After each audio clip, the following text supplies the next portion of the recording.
আসসালামু আলাইকুম। আল্লাহ সকলের মঙ্গল করুক এই কামনায় এবং এই প্রত্যাশায় শুরু করছি আজকের ভিডিও।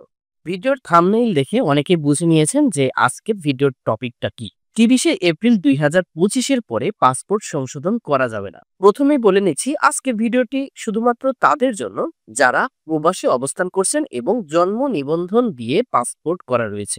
আজকের ভিডিওটি তাদের জন্য নয় যারা বাংলাদেশে অবস্থান করছেন এবং এনআইডি কার্ড দিয়ে পাসপোর্ট করেছেন।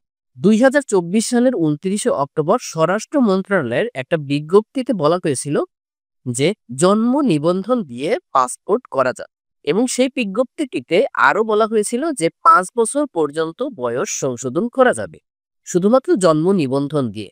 কিন্তু এটা কিন্তু যারা প্রবাসে অবস্থান করছেন এবং জন্ম নিবন্ধন দিয়ে যারা পাসপোর্ট করেছেন তাদের পাসপোর্ট সংশোধন করা যাবে এই ৫ বছর পর্যন্ত। কিন্তু নতুন সিদ্ধান্ত অনুযায়ী এই ২০২৫ সালের ৫ই মার্চে নতুন আরো একটি চিঠি ইস্যু হয়েছে।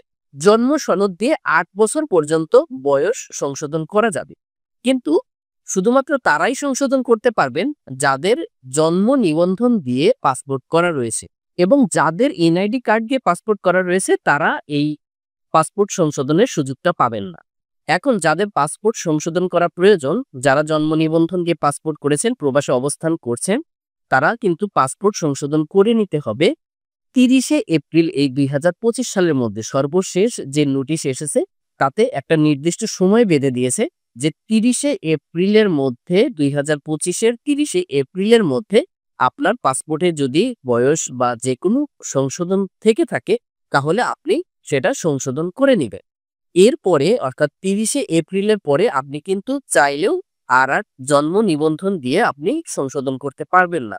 তখন কিন্তু এনআইডি কার্ডকেই আপনার মেইন ডকুমেন্ট হিসেবে ধরা হবে। তখন এনআইডি কার্ড না হলে আপনি কিন্তু এই পাসপোর্টের যে সংশোধন সেটা কিন্তু আপনি করতে পারবেন না।